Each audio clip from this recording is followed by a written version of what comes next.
Welcome back to the news at 10.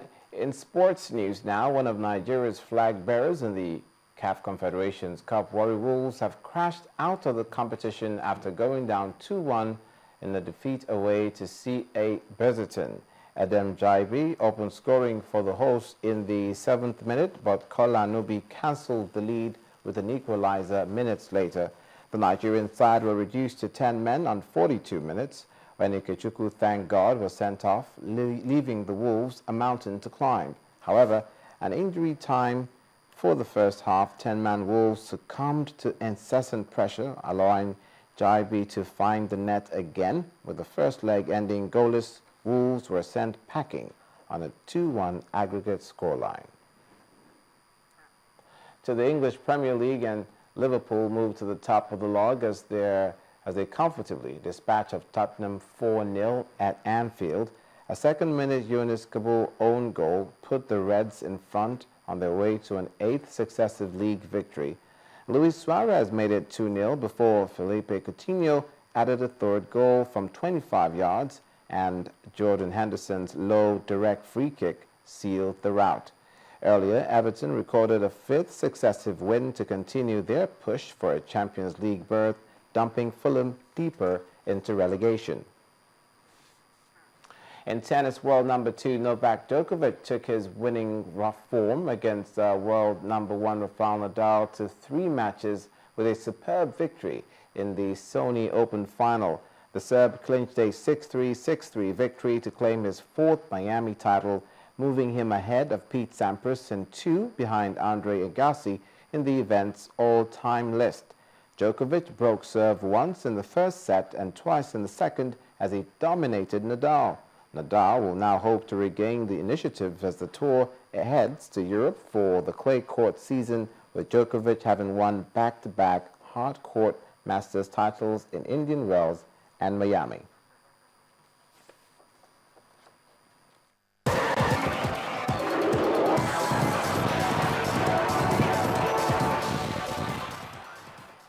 On the foreign scene, is Africa Rising just a branding line, or does it match the current reality? This was the focus of a panel discussion of African diplomats who converged in Pretoria, in South Africa's capital, to look at effective ways of building more competitive African nation brands, especially in line with the continent's latest development strategy called Vision 2063. We do know that Africa is the diplomats began by outlining efforts to build nation brands from their respective countries' perspectives. Our branding, we are looking at the positive side, as we are saying that Africa is rising. And within Africa too, we also have countries that are also rising. And among those countries that are rising is Nigeria. Among the 10 fastest countries in Africa, is among them, which has a consistent growth rate of 7% for the past 5 years. Nation branding for us is the practice of highlighting, encouraging, reinforcing, and communicating and aligning a nation's attributes in order to present the nation in a way that helps it reach its defined strategic goals. And that for us is where branding is critical in terms of the grand plan of a country. It's not about marketing gimmicks or PR. Branding is not accidental.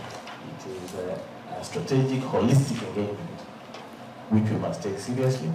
Quoting from AU chairperson Nkosazana Dlamini Zuma's email from the future, written to one Kwame at IamAfrican.com, presumably Ghana's Dr. Kwame Nkrumah, staunch Pan-Africanist, the director of the Diplomats School, Andrea Kronfeld, noted that integration and unity through strong regional blocs is the only way the continent can leverage its competitive advantage. There's a room for growth in Africa, and there's a room for market.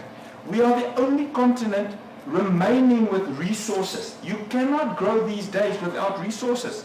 According to the latest Global Competitiveness Report of the World Economic Forum, only a very short list of African countries have a relatively positive ranking in a continent with virtually every resource: land, oceans, minerals, and energy.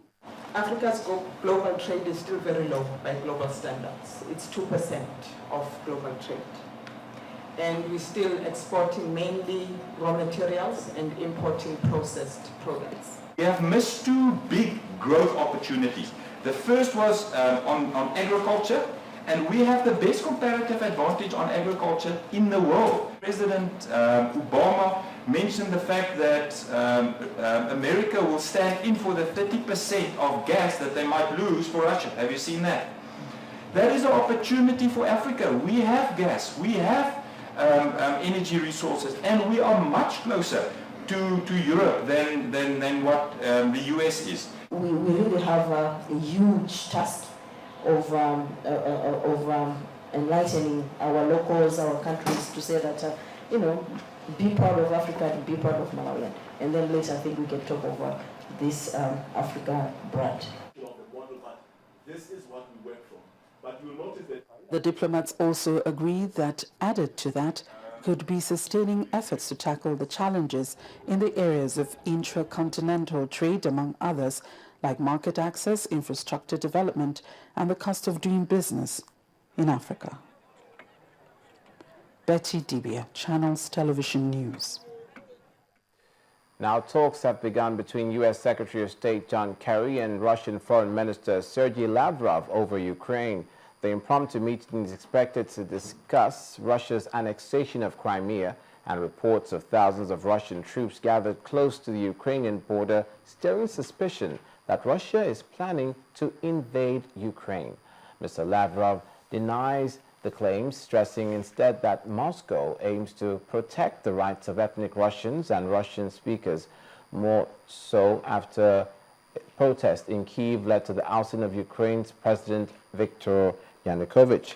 The Russian foreign minister said Moscow, the US and European Union should act as a support group for Kyiv to begin a nationwide dialogue that did not involve the armed radicals. Moscow claims that fascists have taken power in Ukraine, jeopardizing the safety of Russian speakers.